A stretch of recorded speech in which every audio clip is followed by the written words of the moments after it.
Hi guys, welcome back to the channel FPL Consult here, and today we are gonna do the Gameweek 3 deadline stream. Right, hi Philip, you're in the chat already. Very nice. Right, nice to see everyone. So basically today we're just gonna do the Gameweek 3 deadline stream.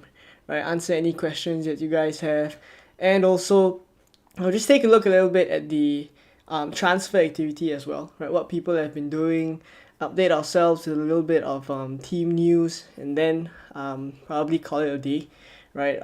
Probably an hour or so, right? So that doesn't be it isn't so long, right? Right, FPL Insights in the chat as well. All right, nice to see you guys. Right, so let's quickly just catch up on some team news, like really quickly. So this is kind of the easiest way that I catch up with team news, right? So for Liverpool, right, Firmino is now fit, right?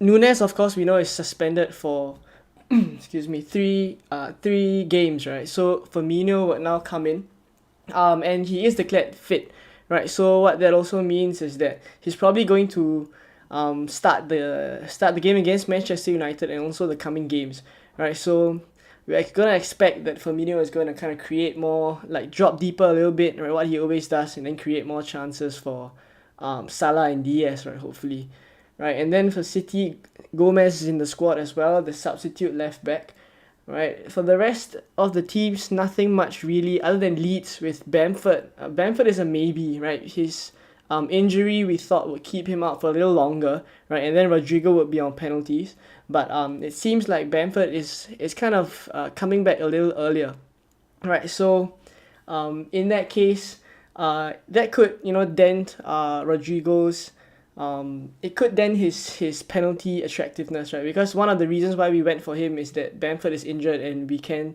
go for Rodrigo, who's probably going to be on penalties. But if Bamford comes back, right, that kind of affects Rodrigo. Right, and for the rest of the teams, nothing much, right? Nothing really much to talk about there. All right, let's say hi to some of you guys in the chat.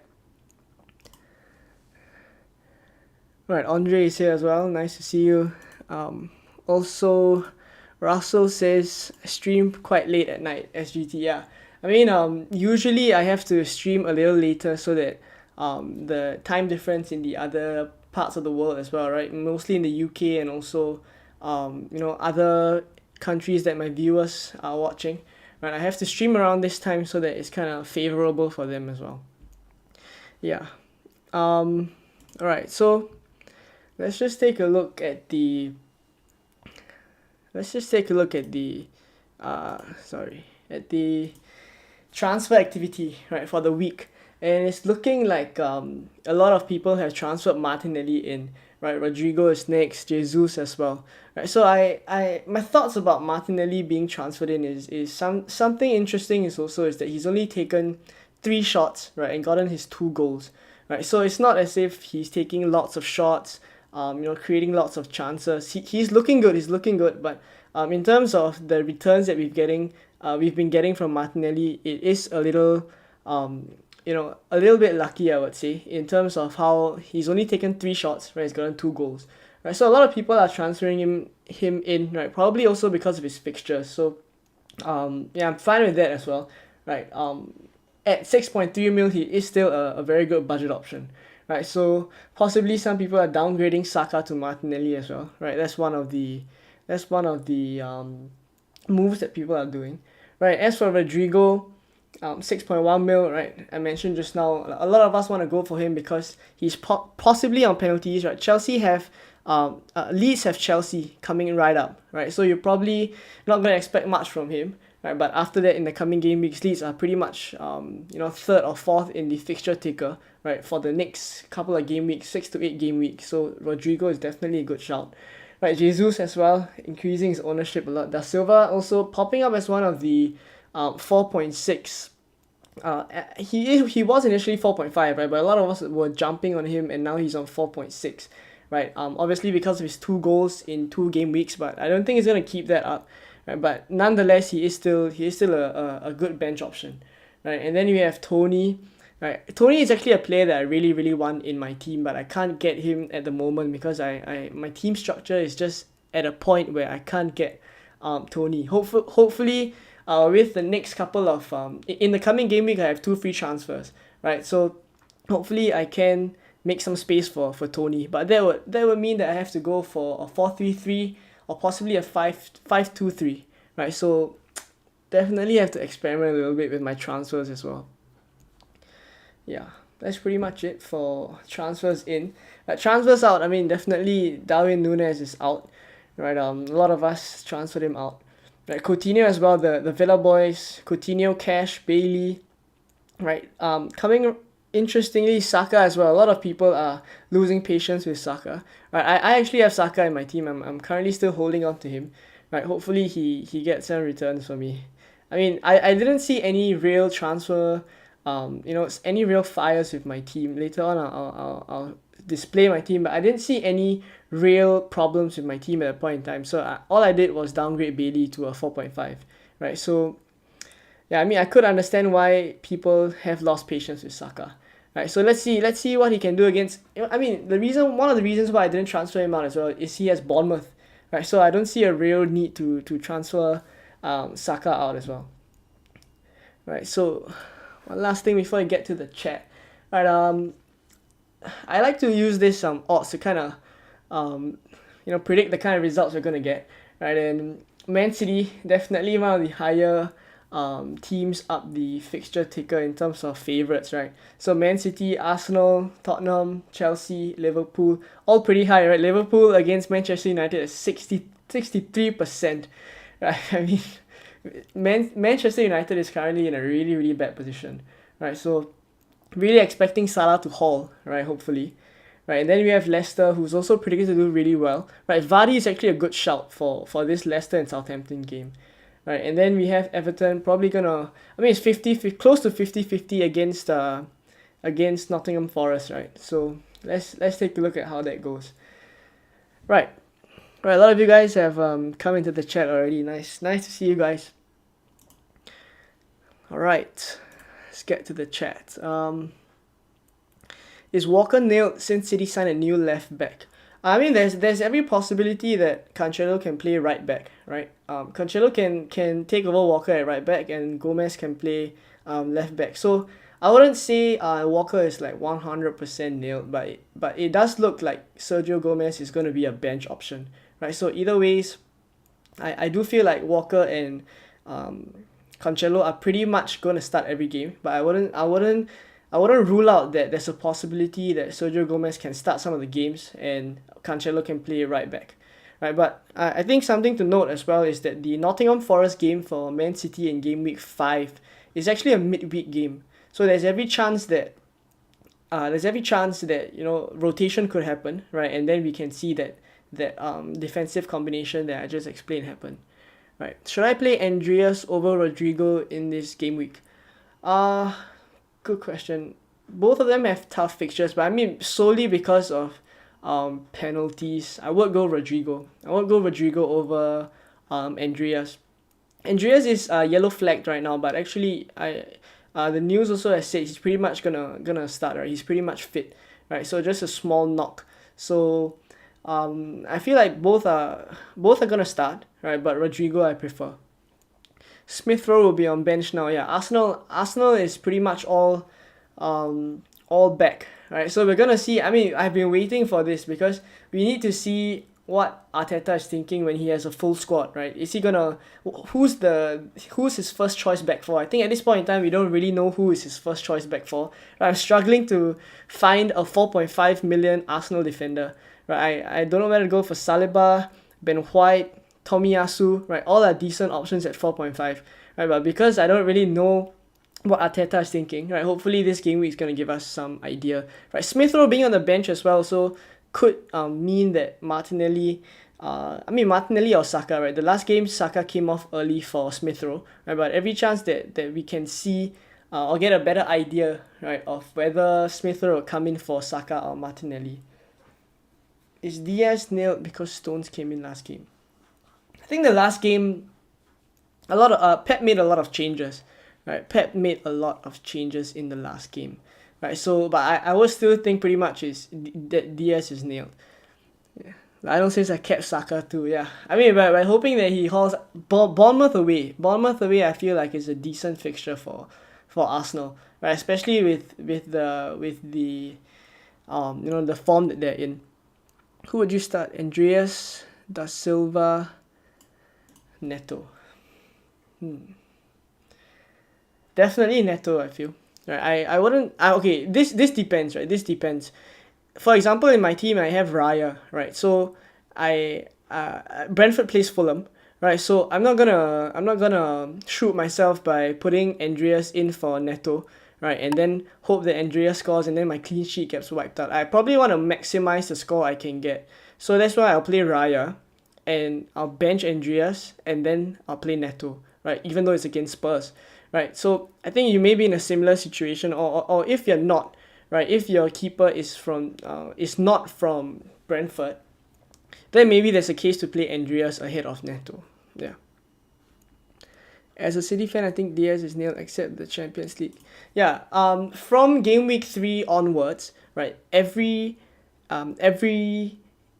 team that's in Europe, right? Every team that's involved in Europe is probably going to have midweek games, right? And also there's FA Cup games as well, right? EFL Cup games as well. So a lot of the teams are going to be playing a lot of matches. We're going to see a lot of turnarounds, right? So once that happens, right, the rotation is really good. Is really going to kick in. So I'm really suggesting that we go for those nailed players that really have to play. Who is the best 5 mil defender? Well, at this point in time, I feel like it is probably because there's a couple of options at 5 mil like Trippier, Gabriel, right? Zinchenko is a little bit more expensive, right? But I actually think that because Trippier is facing a little bit of a fixture swing, right? So I would probably go for Gabriel, right? Also because the coming round of fixtures for Arsenal are really good, right? So he's probably my 5 mil defender of choice, right? But if you don't have 5 mil, if you have 4.5, Arsenal do have a couple of 4.5 defenders as well. Yeah, boy. Yeah, I mean, we're definitely hoping Saka returns, right? If Tomiyasu plays, it's better for Saka. Yeah, I mean, definitely. I mean, they do have that kind of partnership as well from last season, and I actually prefer I prefer the way Saka was playing like closer to the end of last season. Right, he's staying out a lot wider in the recent games. Right, so not really a fan of that because much rather him be cutting in more and shooting. So hopefully we see more of that. If not, he's probably going to be on the chopping block. Right, there's Saka. There's also Robertson. Right, two of them are players that I may transfer out in the coming game weeks. I have to play around with the moves as well, but I have 2 free transfers going into next game week. Right, so I have an option of upgrading Neco Williams. I can also swap Saka out. I can take Robertson out. Right, upgrade the defense a little bit. I can improve Neto as well. Right, upgrade him to another maybe 6 mil midfielder. Right, 6 to 6.5 mil. So those are the plans in my head right now. And if you take a look at this team, right, that's right beside me, I didn't really see any real transfer moves that I needed to make this game week, right? Let's say I'm not happy with Saka, right? I don't have to take him out this week because he plays Bournemouth away, right? So I do want to give him one more week, right? Same for Robertson as well, right? And Neto from game week 4 onwards, right? I know game week 3, the coming game week he plays Tottenham. Game week 4 onwards, he has a decent run of fixtures, and honestly speaking, at this point in time, at the 5.5 mil bracket up till 6 mil, I don't really like any other player other than Neto. Right, a lot of people are going for Pascal Gross as well, but I really just only prefer Neto in that bracket. So I'd rather just keep him first, give him a couple more games, right? And if I need to swap him out, right, then I can downgrade Robertson or downgrade Saka and upgrade him to someone else. Right, so at this point, I really didn't see any urgent transfer moves. So all I did was to bring Bailey out, right, and sub Reed in, and bank that 0.5, right. Hopefully next week this will come in handy because I can use this money to upgrade other areas.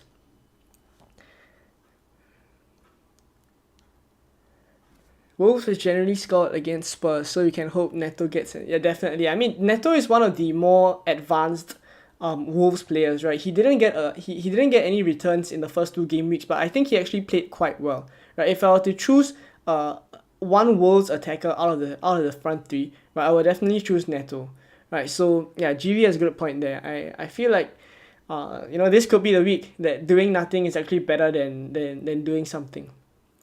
Captain Salah or Jesus, right? That's the question.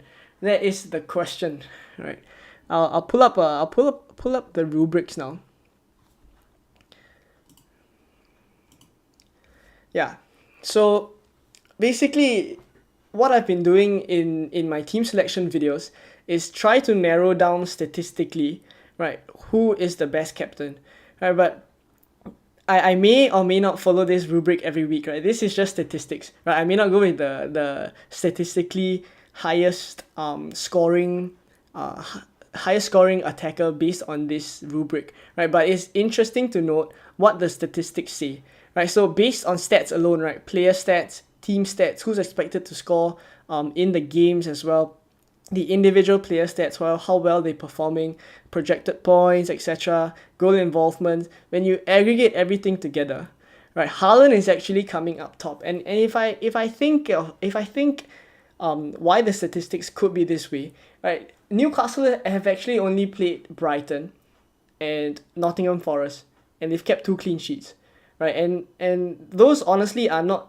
clean sheets that are very difficult to keep, right? So that's why possibly, right, with the number of chances that Haaland is going to get, right, that's probably the reason why he's still highest up the captaincy rubrics as well, right? And then closely followed by Kane, and there's Salah as well, right? There's Jesus, right? Jesus is actually at 58.5, right? The score down there, right? So I think one of the things that's making me think whether I should captain Jesus or not, right, is we're not gonna expect him to give back-to-back like double-digit hauls, right? I don't feel like that is a reasonable expectation. So any form of returns from Jesus, right, is from your captain, right, is what you will be hoping for. But I feel like I mean, Philip just says, I know I'm gonna captain Salah. I mean, Salah plays Manchester United. Like with the form that they're in, I mean, they just signed Casemiro, right? But he's not gonna play.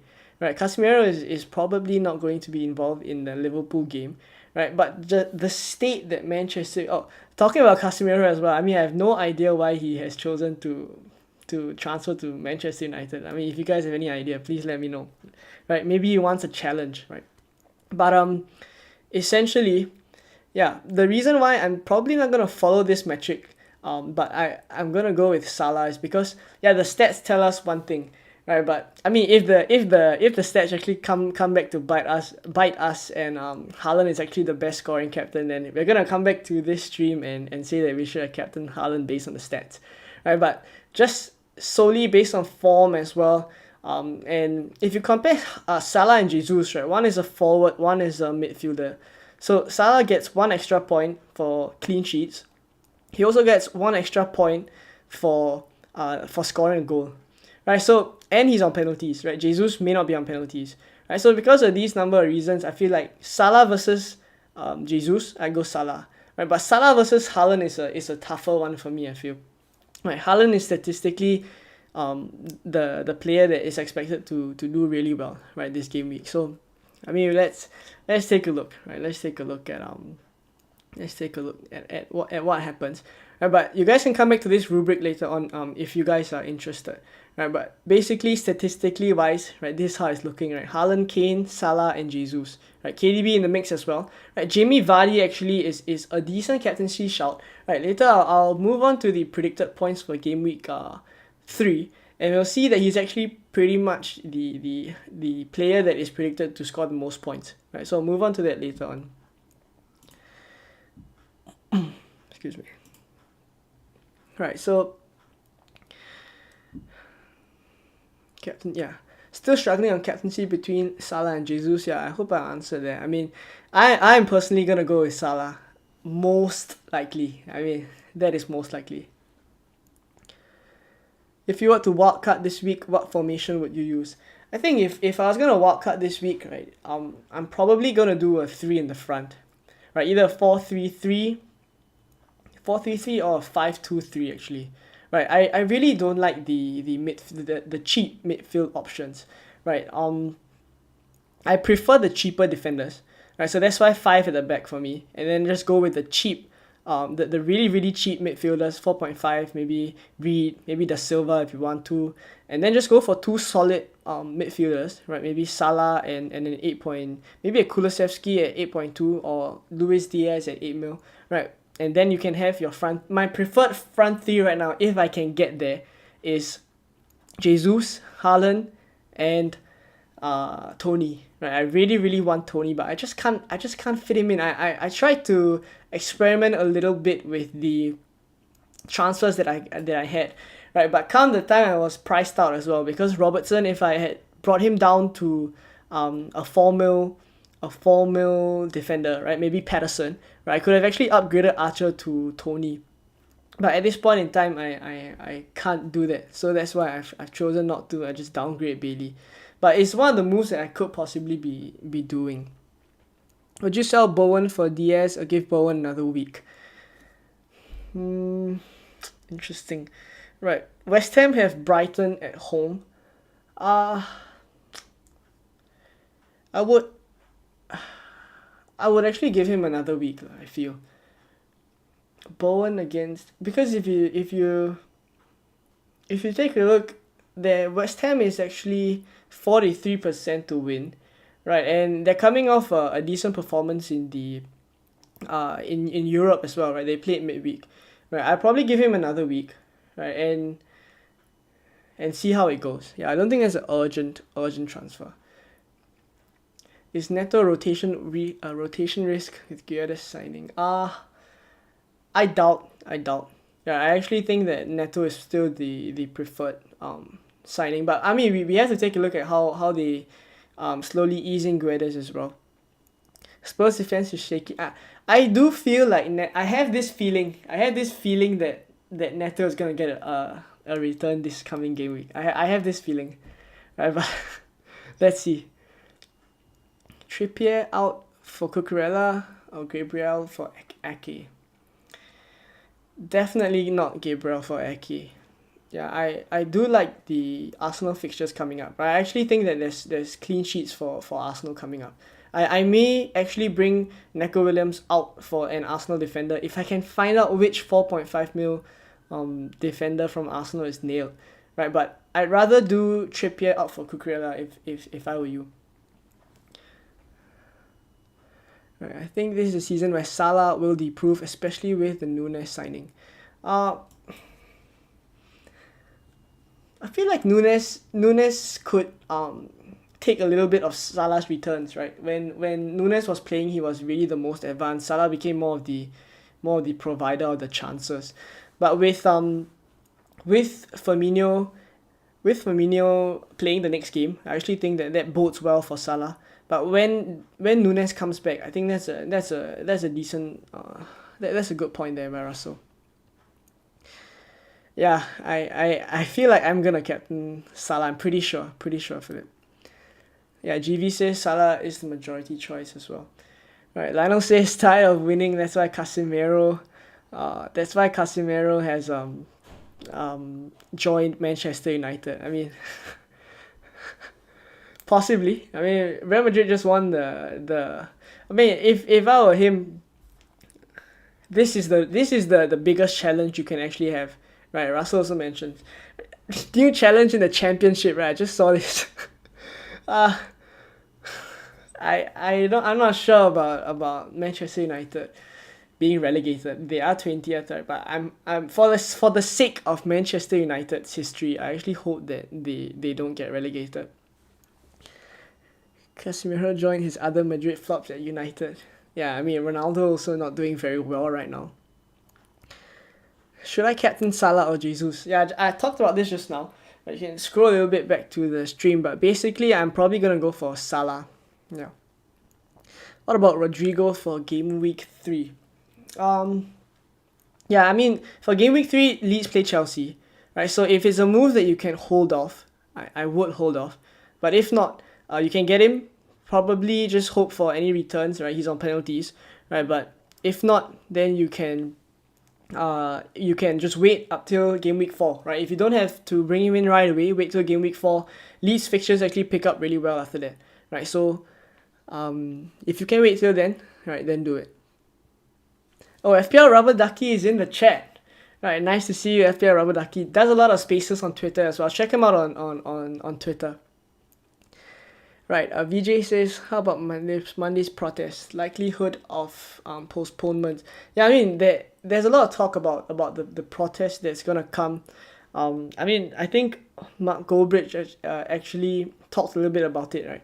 But based on the kind of precautions that they're taking right now, I think the last time this actually happened, they weren't as prepared. But now I feel like they are, right? They're probably gonna up the security, etc. I feel like the game will still go on, right? The Manchester United fans, there's a lot of rumors about this, but I feel like the game will still go on. Yeah, might play Neto considering he is up against Emerson Royale. Yeah, I mean, I'm playing Neto. I feel like if it's I think you did ask Neto or Andreas. I feel like Neto. Yeah. Sanchez award for starting GK in game week 3. Brighton has West Ham. I may do Ward. Actually, Ward has a higher Ward is higher on predicted points, right? So I would go for Ward over Sanchez. Neto, Bailey, Saka, Robertson for Martinelli, Diaz, Gross, Zinchenko. -8. -8 in the third game week. Neto, Bailey, Saka, Robertson, Martinez.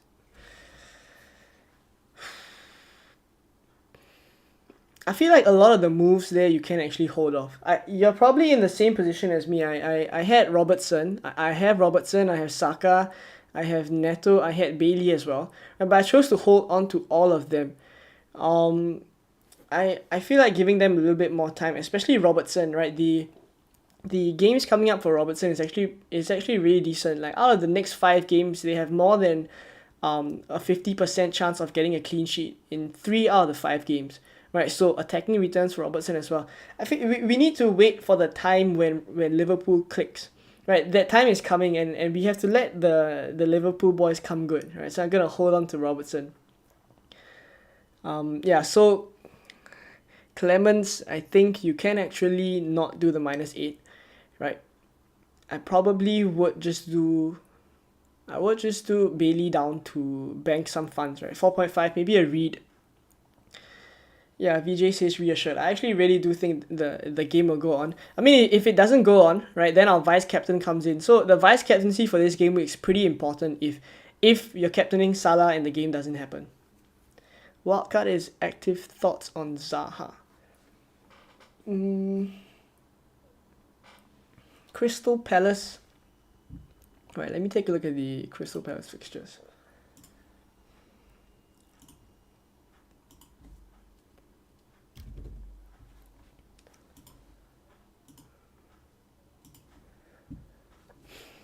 Probably not, actually. Yeah, I feel like there's better options. He's 7 mil as well. Right, I prefer Rodrigo over Zaha. I also prefer Pascal Gross over Zaha. Yeah, I wouldn't go for Zaha. Yeah.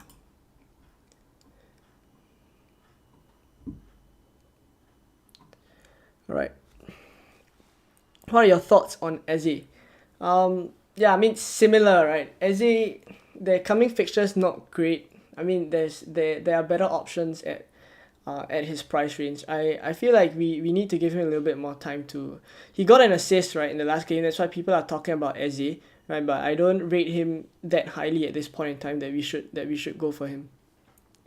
Best 4.5 defender not being Arsenal. I might get El Neni at 4.4 in midfield because Bailey is now 4.9, get a 4.5. What do you think of Nico?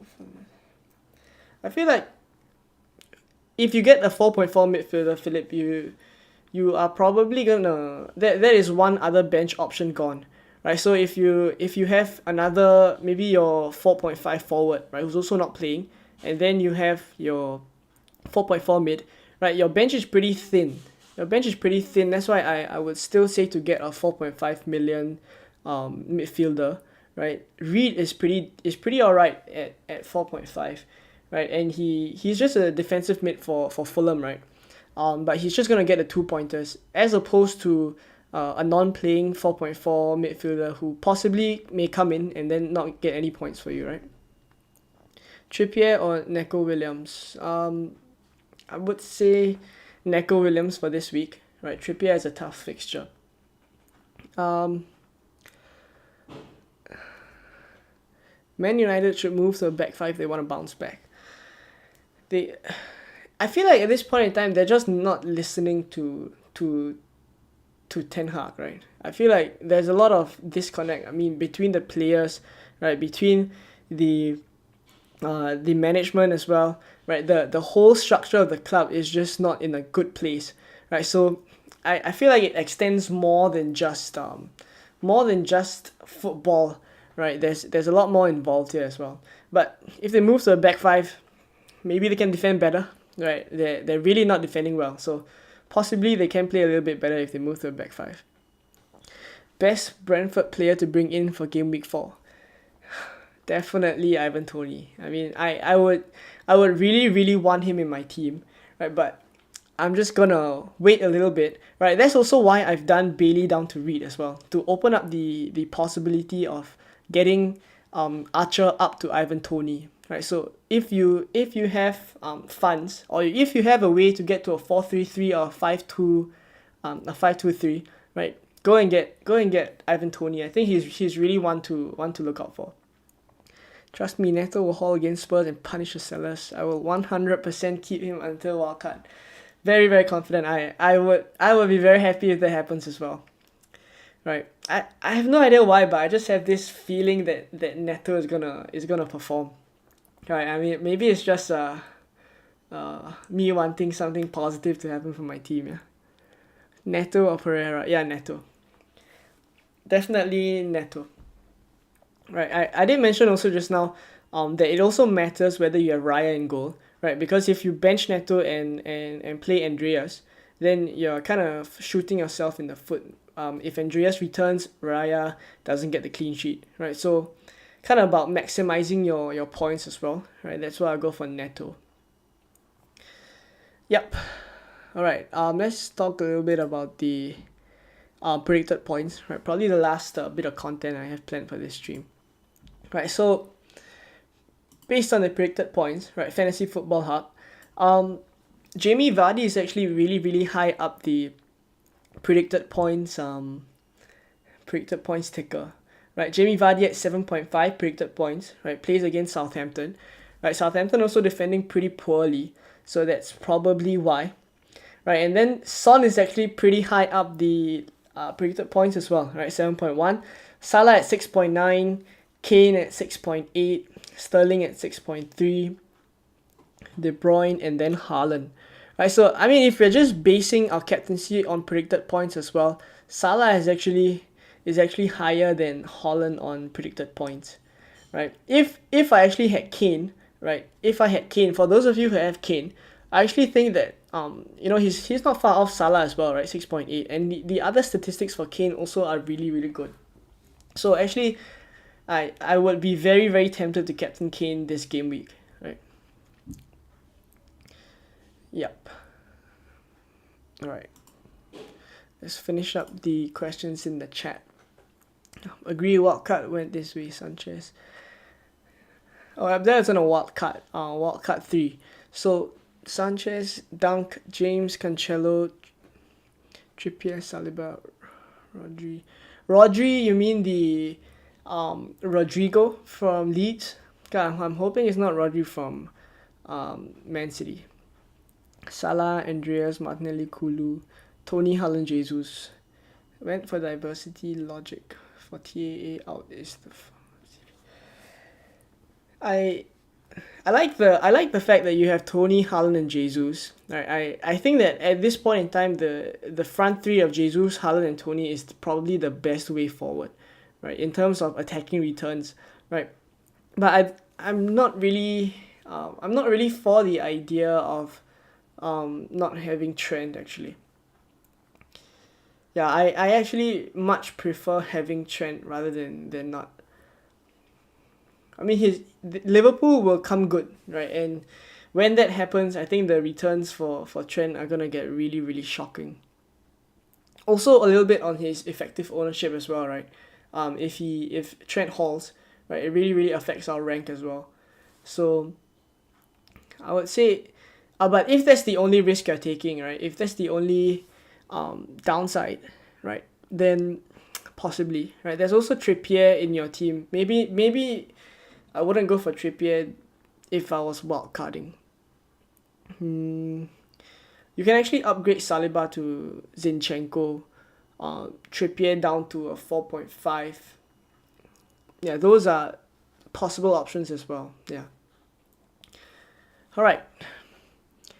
I guess this is pretty much it, right?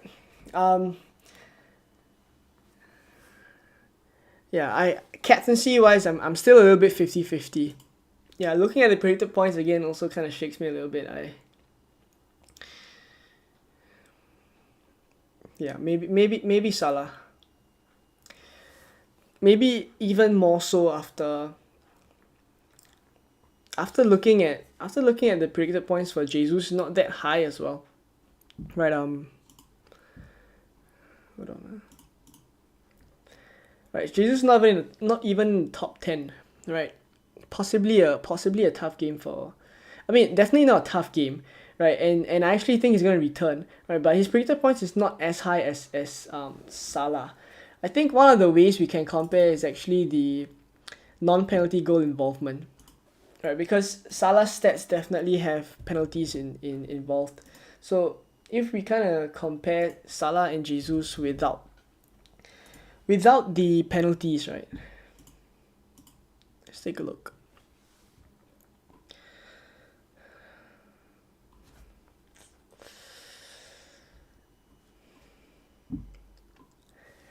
I mean, Jesus' stats are actually a little bit better than Salah, even without penalties. Let's take a look at their stats as well. Goal involvement 1.8. Jesus. Yeah, I mean, yeah, if you take away the penalties, Jesus is actually much higher than Salah, right? But I mean, Salah does have penalties, right? So that's why his predicted points a little bit higher, right? But penalty is also a tough call. Yeah, I probably just captain Salah and ride with the effective ownership that or how many people are gonna captain him, right? His effective ownership is gonna be really high. I'm probably gonna ride with that. Eric Dyer, thoughts on him? He's nailed, right? He's nailed as a Spurs defender, right? But I much prefer Perisic. There's a couple of moves I can make, right? And one of them actually involves having Perisic as well. Bringing Neco Williams up to Perisic. I think he's gonna be a pretty good differential in the coming weeks. Maddison and Harrison.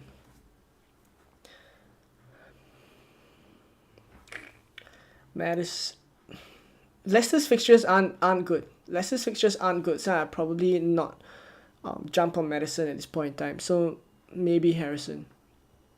Tomiyasu at 4.4 could be a great move if he plays.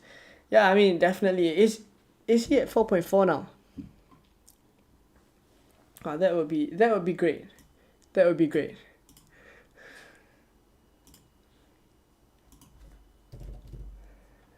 Yeah, he is at 4.4. Wow. Thanks for that, Philip. He could be another player that I consider for Neco Williams, right? If I can just get a cheap entry into an Arsenal defense that I don't even have an idea who is the most nailed 4.4 4.5 defender from Arsenal, right? If Tomiyasu at 4.4 is nil, massive. Right? Good shout, Philip. Neco Williams or Neto or Pereira. Based on my gut, I feel like Neto is gonna come good. Right? I feel like Neto may return in the coming game week. So I go for Neto, right? I go for Neco Williams as well, right? And then Andreas on the bench. Any thoughts on Norgard? As I wanted to go for Jensen and accidentally picked Norgard. I'll give you my honest opinion, and it's that any other player other than Pedro Neto and Pascal Gross in that price bracket, I don't really like. Right? I don't really like Da Silva. I don't think he's gonna keep it up. I don't really like Matthias Jensen. Right? I also don't like a lot of the other the 5.5 midfielders that people are going for, right? I just don't think like Eze, right? I don't think all these players are worth jumping on if we're gonna keep them for a long time, right? So I don't really like any of them, right? But if you've already made the move, right, then that's pretty much it, right? You're gonna probably gonna bench him, right? You said these players that you mentioned, right? Jensen or Norgard, they're just gonna be bench options for you, right? So just leave them on the bench and then focus on your other squad, right? But for those of you who still have yet to make your transfers, right? I mean personally, I don't really like the other players in that bracket, and that's precisely why I haven't upgraded Neto. I haven't swapped Bailey out for KDH, right? None of them come across to me as players that I want to keep for a decent amount of time, right? So looking a little bit long term, I'm gonna wildcard in game week 9 as well. So if I wildcard in game week 9, these moves that I kind of make, right? If you think about it, there's probably 5 to 6 moves left, right, after this game week, and then we wildcard. So every move is important. I'm not gonna bring in a player that is gonna only be in my team for a couple of game weeks and I'm gonna take him out again. Yeah. Alright, VJ and Abdel says great stream, right? Thanks for tuning in, guys. I really enjoy coming on talking about FPL with you guys. Right, Damsgaard, yeah. I think he's a good shout as well, right? Schmeichel says Mikael Damsgaard. He did really well in the Euros as well. And honestly speaking, right, if he performs well, right, and he breaks through the Brentford team, right, and then starts playing consistently, right, Neto to Damsgaard is a really good shout. What's the best wildcard timing in your opinion? I will be releasing wildcard videos every week, and in those videos as well, I kind of analyze each game week. What are the pros and cons of wildcarding, right? Who you should be selling, who you should be buying, right? But based on that graphic, I haven't got it prepared here, but basically, game week 9 seems like the best time for me because there's a couple of fixture swings, right? There's Manchester City, there's Liverpool, there's also Arsenal, all with fixture swings after game week 8, right? And just so happens that game week 8 to game week 9 is the international break as well, right? So after the international break, right, lots of time for us to kind of regroup, think what we want to do, and then make our wildcard, right? As opposed to maybe wildcarding in game week 6 or 7, and then come the international break, maybe half your players are injured, right? I mean, that probably isn't going to happen, right? But there's a chance it could, right? And we wouldn't want to subject our team to that. So post international break come game week 9, right? Also the time when all the fixture swings are in action, right? Then we wildcard and kind of take advantage of that. I think that's probably what I'm going to do. Yeah. I don't think Perisic will start, but we'll get more minutes from game week 4, and then there's more games midweek, yeah. We'll definitely have to take a look at what happens, right? But he's just one of the players on my watch list. Hopefully he becomes a really good option, and then I have a really, really easy swap to get him. So what do you think is better, form over fixtures, or depend on the system of the whole team? I'm more of a fixtures guy, I feel.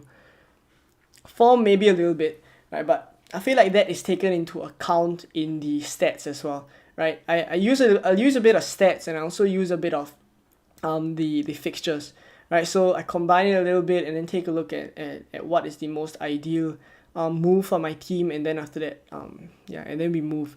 But probably more fixtures over form. Yeah. All right. That's pretty much it for the stream, guys. If you guys are still here, right, please help me out and drop a like on the stream, right, so that more people can watch it as well. And also subscribe as well, right, if you haven't already. Lots of content coming your way. Game week 3 is probably gonna be the game week that a lot of us are gonna make changes, right? The template is gonna shift. The template is going to we're all gonna make our different moves, and then this is when we can kind of see the pack splitting, and those of us who make decisions based on short-term gains, right, that can pay off, right? Long-term, those of us who make decisions based on long-term, right, we'll have to wait a little longer to let these decisions play off, right? For example, right, the Liverpool players, I'm choosing to hold on to them, right? We'll see what happens there, and then by the next game week, I'll probably know whether I need to take Robertson or Saka out as well. Right, will Andreas Pereira play tomorrow? It's most likely that he will play, right? The latest news is that he's pretty much fit, right? Do I put Jensen or De Silva? Well, I've got both Jensen and De Silva.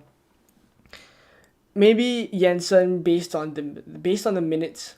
I feel like De Silva is more likely to come off at maybe 60-70 minutes, right? So probably Jensen if I had him. Same for Bosco as well, right? I think he did ask. He actually went for Norgard. Yeah, then Norgard. All right, that's it for the stream, guys. I'll catch you guys in the Game Week 4 videos. All right, but for now, all the best for Game Week 3. Right, thank you guys for tuning in, and I'll catch you guys very soon. Right, all right. See you guys. Bye.